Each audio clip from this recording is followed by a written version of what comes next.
Hello and welcome to Let's Talk Aging. I'm Gwyneth Johnson, the CEO of Second Wind Dreams. We are an organization that is dedicated to changing the perception of aging. Through this series, we want to highlight other organizations and individuals that are also changing that perception. Today, we welcome a conversation with Kay Sibetta. She is the Associate State Director of Community Outreach for AARP Georgia, and she brings more than 20 years experience of innovations through communication, partnership, and volunteer engagement. Welcome, Kay. Hi, Gwyneth. It's lovely to be with you. Thank you so much for this opportunity. This is great. It is a pleasure to be with you. So let's dive right in because I know there's a lot to talk about today. Yes, let's do. What is the mission of your organization? And if you could tell us a little bit more about the organization too. Well, I think we turned 60 this year. So we've been around a long time. And AARP is the nation's largest nonprofit, nonpartisan organization that empowers people to choose how they want to live as they age, which is such an awesome mission, and it's broad. So we do so much, and I'm so excited to be working with AARP because there is no dull day. There's so much that we do. We are focused on creating real opportunities by way of enhancing the quality of life for people as we age. And the thing is, we're all aging, so you don't have to wait to 50 to get your thing in the mail. No, we're all aging. It's inevitable, and we're excited about this work because we're doing it with you over at Second Wind Dreams. We're grateful to our partnership, as well as our nearly 38 million members, our volunteers, our community partners. We fight for and equipped each individual to live their best life. I know that's broad, but we do so much, as you know. You do. It's hard to get into the nuts and bolts of everything that you do. Could you tell us a little bit more about what you do here in the Atlanta area with the Livable Communities Group? Yes, well, I would love to. So AARP partnered with the World Health Organization. We are the U.S. affiliate of the World Health's global network of age-friendly states and livable communities. And for the state of Georgia, I'm the staff that leads that work. And like I said, there is no dull day. There's so much exciting stuff to do. I work with you, our other leaders on our Age-Friendly Advisory Council, and we are addressing issues of the country is aging. We don't have to look to China and Japan anymore. The U.S., we are aging, and we are working with our elected and public officials, community partners like Second Wind Dreams, and preparing them for this. 1 in 5 people are 50 plus. And, so if you're in an elevator with 5 people, one of those people is 50 plus. And by 2035, we will have more people in this country that are 65 and older than we have that are under 18.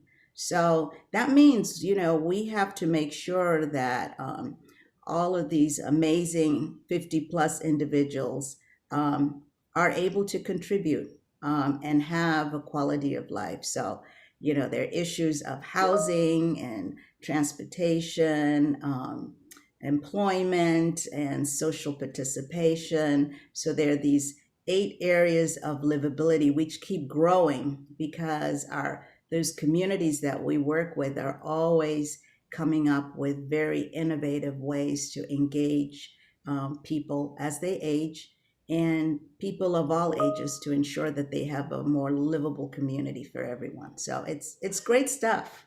It is, and it's all about the quality of life. Yes. It's an absolute pleasure to be a part of that. Yes. Thank you for your service on It's my that. We, pleasure. we Can couldn't you do it tell us? without you. You've been doing this for a long time, and there's some amazing partners. I'm always impressed at how diverse the group is and Yeah. all of the small partnerships that grow out of those meetings. Yeah. It's fantastic. Yes. Yeah. And apart from, we want people to look at us at AARP as your wise friend, your fierce defender. We know that people trust us and we don't take that lightly. And I believe it was our last meeting, Gwyneth. I think you were at our last age friendly advisory council meeting. And Mayor Beverly Burks, who represents the city of Clarkston, was talking about this month-long bike bike awareness month is in May, Mhm. but there are 5 cities in her county that have gotten together and they're just celebrating, bike month and making it age friendly, making it family friendly. They recently renovated. I think it's the Friendship. It's a nature sanctuary that connects some of these cities, and so they have just decided to celebrate and connect everybody. So it's stuff like that that comes out of those meetings that and that's the body of work we're doing. That's age friendly. That's livable communities. So it's really exciting stuff. It is. Can you tell us about some of the resources that you offer? Wow, we have a lot of resources, but our state office here in Georgia is really focused on our couple of priorities, four priorities. Caregiving is one of those. We have been advocating for caregivers and offering a variety of, since last year with the pandemic, virtual and online experiences for caregivers and for the folks that they're caring for. So that's a really big issue and cause for us. And we're thankful to you because you're helping us in that space, having these conversations with caregivers who are like me and you, who are working. Some are, you know, doing the virtual homeschool because of our pandemic situation and worrying about their um, older family members, whether they're living with them at multi-generational housing or they are out of state or overseas. So caregiving is huge for us, and we really are grateful for those who are working with us on that. The other is the livable communities work that we just talked about, which is amazing.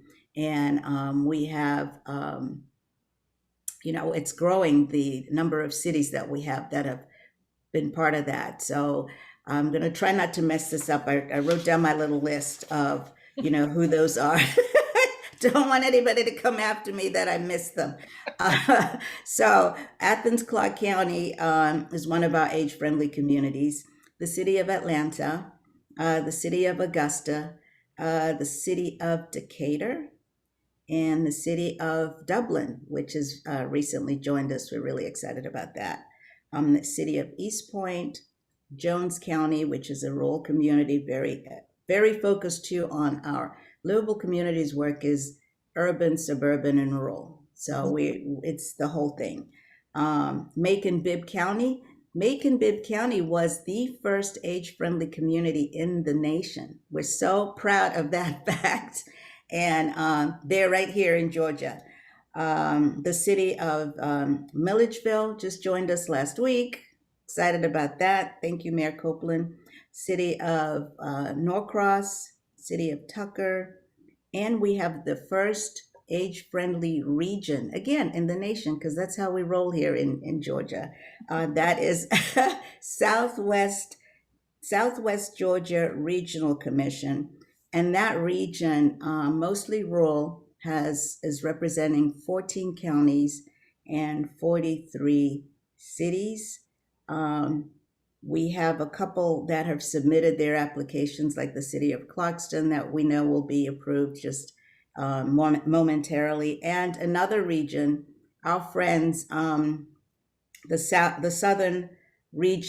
Southern Georgia Regional Commission, Scott and Lisa, they will be our second regional age-friendly community, and they have 18 counties and 45 cities.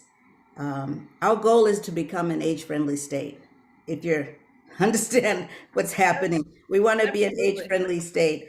So it's the livable communities. Fraud prevention is really huge, really focused on that. And fortunately, even in a pandemic, we have these individuals that, that's what they do. They're robocalls, getting those robocalls. I hate those things.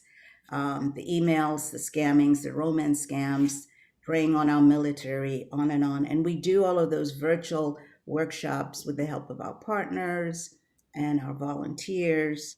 Um, the pandemic has been a focus for all of us. We've been doing these awesome teletown halls that you can call in, you can do it on social media, listen in to all of the national experts like Dr. Fauci, who has come on a couple of times, and even celebs who've come on and talked about their experiences of caregiving during a pandemic, like Susan Lucci, which was like really cool.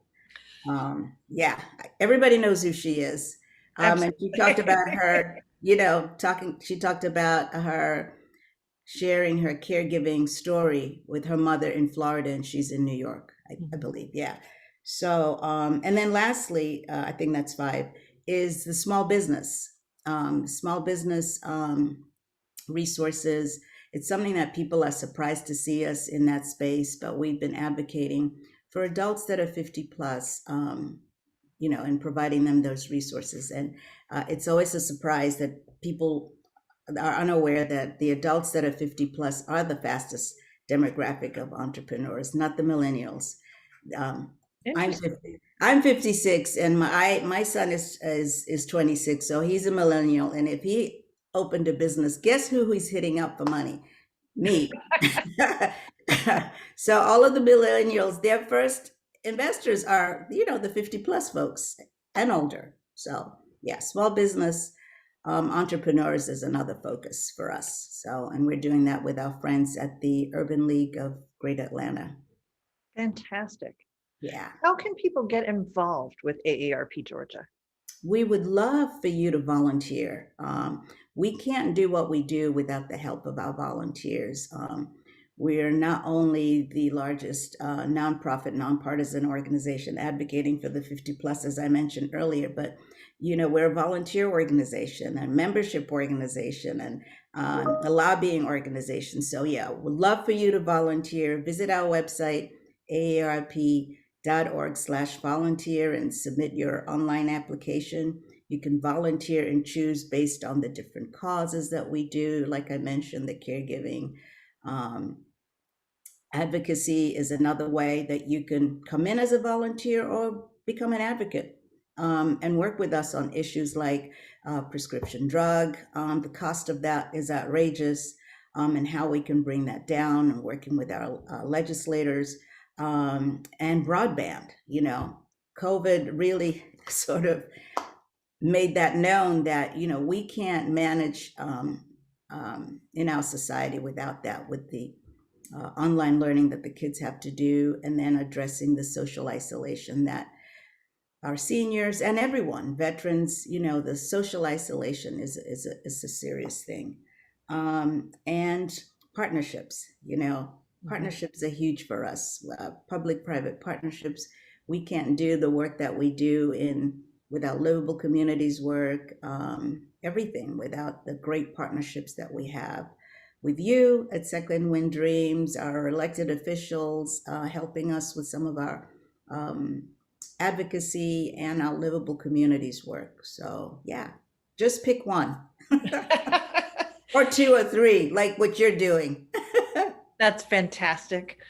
I have one more question for you today before we have to close our I was interview. just having such a good time. Next I time know, I am too. We could talk we for a have to very have long this time. over dinner. I miss that. I do too. Um, how do you change the perception of aging? You know, our CEO, Joanne Jenkins, wrote a book, a bestseller. It's called Disrupt Aging. Mhm. That is one of our flagship programs. And so, yeah, Disrupt Aging is an initiative where we partner with companies and communities so that they can come up with, new solutions, creative, innovative solutions of addressing how we age. And the other thing I wanted to say is that because we do more than one thing in that disrupt aging space, Mhm. but is, working to end age discrimination, Excellent. which is really important. I've experienced that, and others I know who are 50 plus have experienced that. And I'm sure younger people probably have experienced that too, whether it's the reverse. But ending age discrimination, when we have a program, an employer program, where companies can take the pledge to promote a multi-generational workforce. It's so important that we have people of all ages in our workforce. So yeah, that is one way we're doing that and letting people know that as we have um, you know 50 plus older people in our workplace, they are have a lot of talent and so much to give, and they're contributing to our society, whether they're an entrepreneur or just being there doing whatever it is like they do. Like, I think Dr. Fauci just celebrated 80 years, 80th birthday, which I Wow. thought was just wow. That's what we're talking about. That's great. Do your thing, whatever that is. Absolutely. Well, thank you so much, Kay. This has been an absolute pleasure, and I look forward to talking with you very soon. Yes, thank you so much for inviting me. This was great, and I'm grateful for your partnership and your leadership, and what you contribute to the work that we're doing together. I hope to see you soon. Thank you. I would like to thank our guest today, Kay Sibetta with AARP Georgia, and I'd like to thank all of you for tuning in. Please go to our website and have a look at some of the programs that we offer, in particular, DACE, Dementia Aware Competency Evaluation. This is a tool that helps us to measure the seemingly intangible aspects of person centered care. Until next time, have a great day.